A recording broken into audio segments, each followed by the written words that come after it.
Hi everyone, I'm back to read Chapter 4 in Josefina Saves the Day, a summer story, Book 5, set in 1824, Chapter 4, called Shining Like Hope. Papa and Abuelito had gone to trade blankets for tools and did not come home until it was time for dinner. As soon as they walked in the door, Clara rushed to Papa. "Something terrible has happened," Clara said. "Senor Patrick is gone." "Gone?" gasped Abuelito. "But he hasn't paid your papa the rest of the silver he owes him. He promised." "Senor O'Toole's promises are lies," said Clara. "Yesterday Francisca, Josefina, and I gave him our blankets. He was supposed to meet us today to give us something in return for them. But he took our blankets and left. He stole them." Clara looked at Papa and said, "He cheated us, so I'm certain he's cheated you too." "I knew it was a mistake to trust that Americano," said Abuelito. "He used his jokes and flattery and music to trick us into liking him.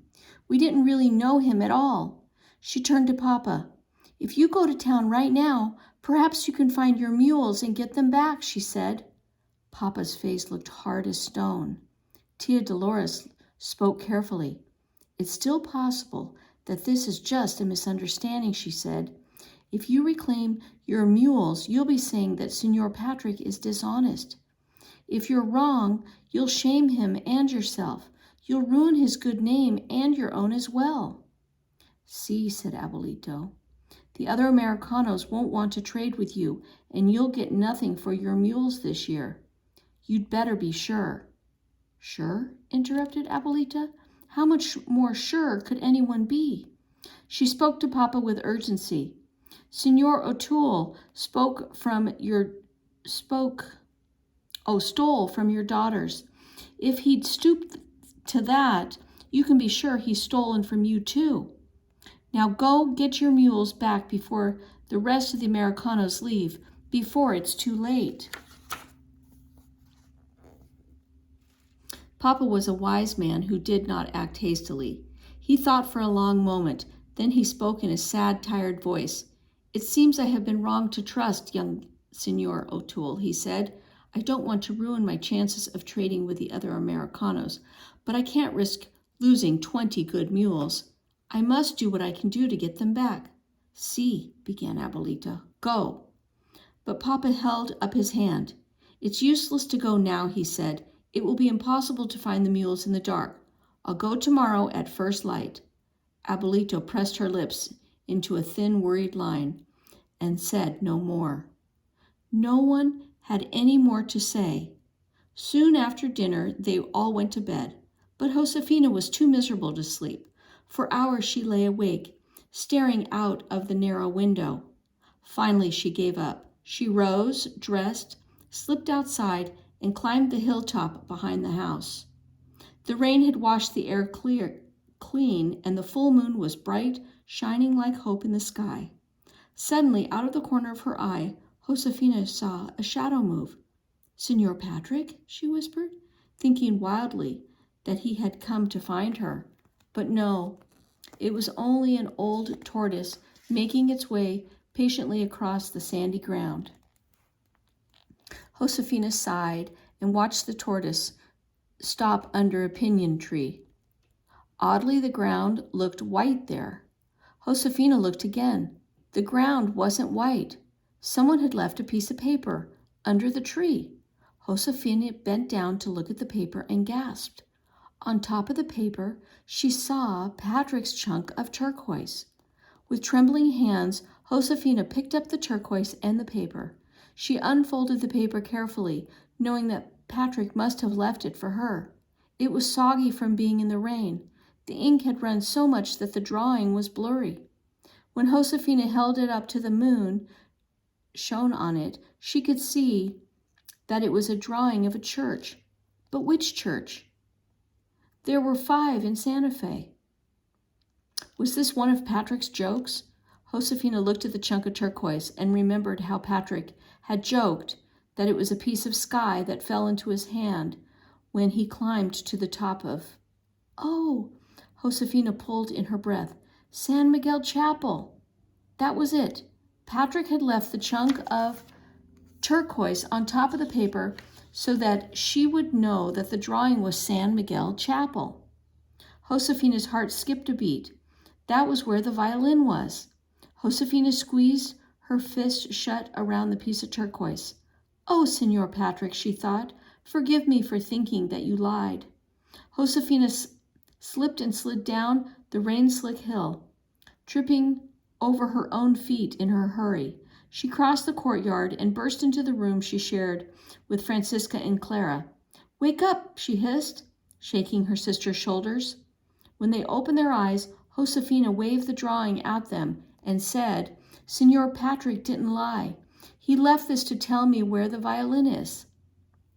She swallowed to catch her breath. He left the violin in San Miguel Chapel. Let me see that, said Francisca. She lit a candle and took the drawing. Clara looked bewildered. But why? She began. Senor Patrick put the violin in San Miguel Chapel because he knew it would be safe there, explained Josefina. He had to leave Santa Fe in the middle of the night. He couldn't bring the violin here and wake up the whole household. He couldn't leave it up on the hilltop where it would be ruined by rain. And he couldn't write a note to tell us where it was because we can't read English and he can't write Spanish. So he left me the drawing and this chunk of turquoise. He trusted me to figure it out. Josefina took the paper back from Francisca.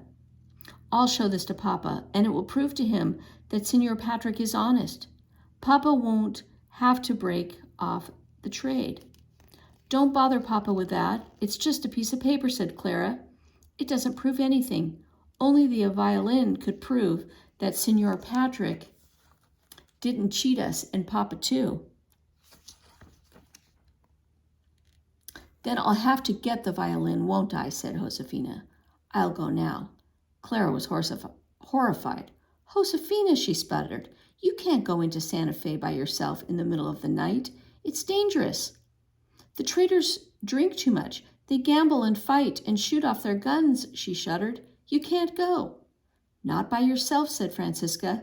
She stood up and began to pull on her clothes. I'll go with you.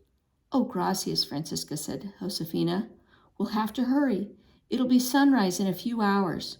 We've got to get the violin before Papa goes to town to take his mules back.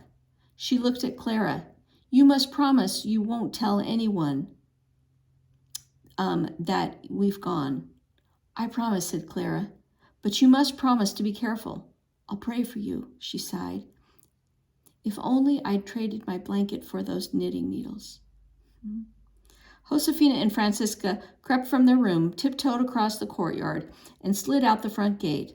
They sidled along the outside wall of the house. Then they darted to the kitchen garden and crouched behind its stick fence to catch their breath.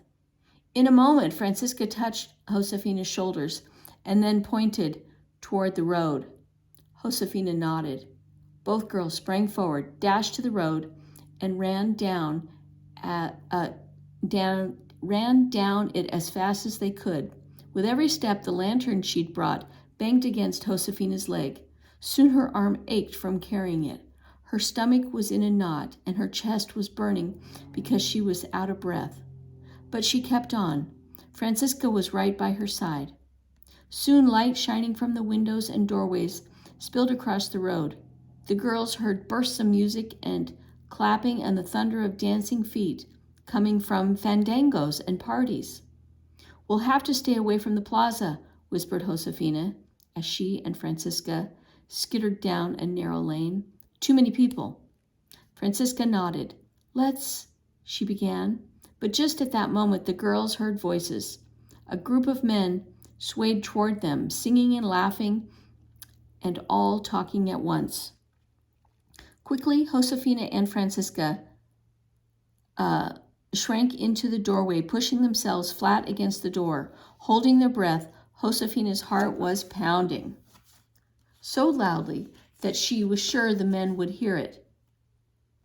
But the rowdy men lurched by the girls' hiding place. Their voices filled the lane and then faded as they moved farther away. When she thought the men were gone, Josefina lifted her lantern and cautiously looked out to see if anyone else was coming. When she didn't see anyone, she signaled to Francisca to follow her. But the moment the girls stepped out of the doorway, a rough voice frightened them. "What have we here?" said the voice. It belonged to a tall man who loomed toward them out of the darkness. "Two señoritas," growled the man. He stepped forward, but Josefina tripped him, and he fell with a heavy thud. Josefina took hold of Francisca's hand, and the two girls ran for all they were worth, not caring where they went as long as it was away. Like birds of the night, Josefina and Francisca darted from shadow to shadow, skirting the center of town and never stopping. Just when Josefina thought she could not run another step, the moon-washed front of San Miguel's chapel rose up before them into the dark night sky. Up the steps they flew. Josefina grasped the handle of one of the huge doors with both hands and pulled it with all of her strength. Slowly the door creaked open, and the two breathless girls ran inside. Trembling, the girls walked forward. It was cold inside the church, and at first it seemed darker than outside. Josefina's lantern made only a small circle of light around her feet. But as her eyes adjusted, Josefina saw candles placed in a cluster on the floor in front of the altar where people had lit them and left them as a kind of prayer. The candles shone like stars fallen from the sky. With careful steps, Josefina and Francisca walked toward them. Suddenly, Josefina's heart soared up with happiness, for there, safely placed against the wall by a small altar, was Patrick's violin in its case. "God bless you, Signor Patrick," Josefina thought. She grabbed Francisca's hand and pulled her over to the violin. "Look," she breathed. Patrick had even tied a ribbon around the violin case. Josefina knelt down and grinned. "I think Signor Patrick knew that you would come with me," she said to Francisca, because next to the violin was the mirror that Francisca had wanted to get with her blanket. Francisca smiled her beautiful smile. "He left something for you too," she said. She picked up a small box and handed it to Josefina. Josefina looked inside, and the first thing she saw was the funny pink pig. It was the little farm. All the pieces fit together neatly in the small box. Josefina touched the farmhouse. "Ah, gracias, Signor Patrick," she thought. "I promise I will remember you every time I play with my little farm." "We'd better go," said Francisca. The girls stood. When Josefina picked up the violin, something poked her hand. Josefina looked. Patrick had used the ribbon to tie knitting needles for Clara to the back of the violin case. Josefina and Francisca glanced at each other and smiled. But there was no time to lose.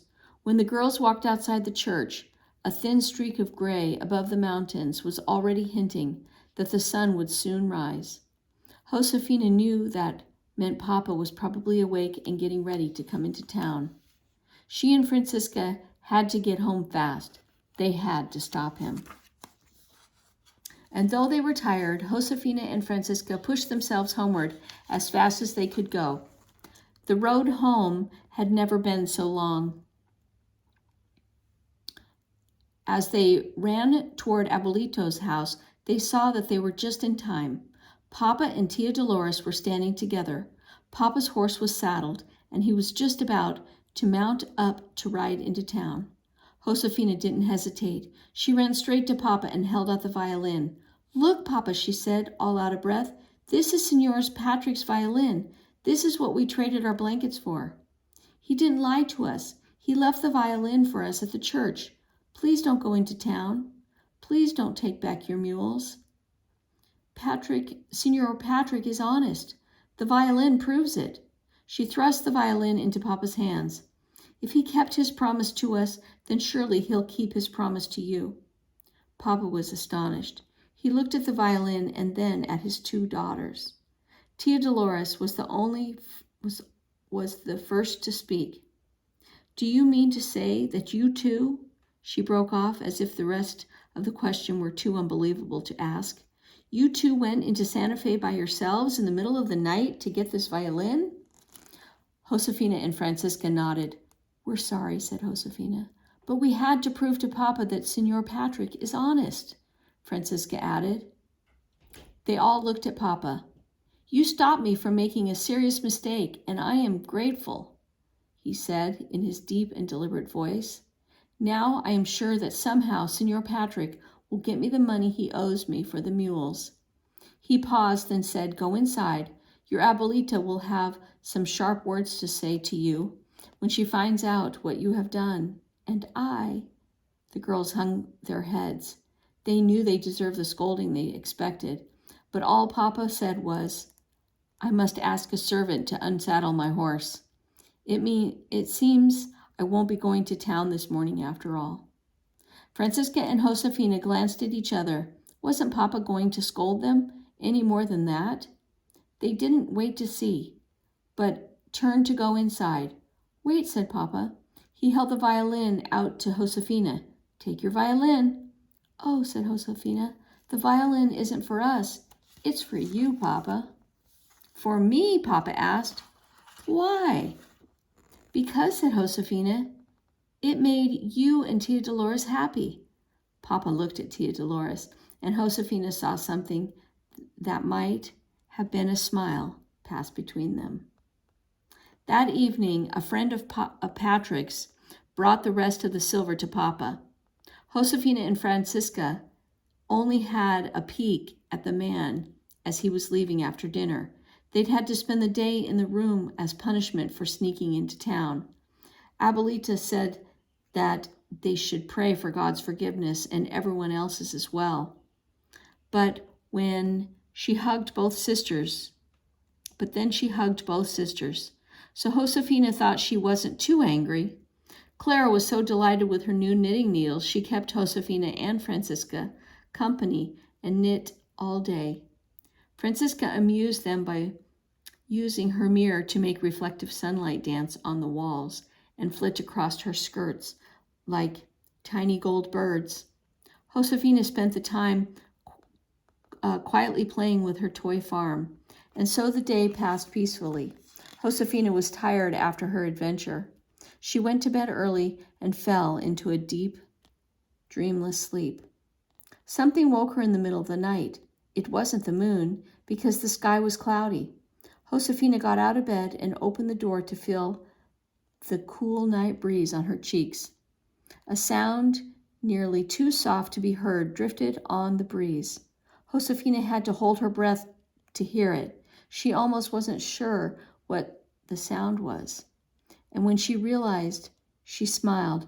Papa was gently, very gently, playing an old Spanish song on his violin.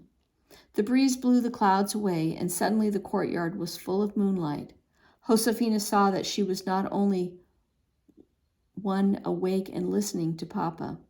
Standing in the doorway of her room, humming Papa's song, was Tia Dolores. All right, and that is the end of our story, Josefina Saves the Day, Summer Story, Book 5. And next time I will read Looking Back, 1824, A Peek into the Past.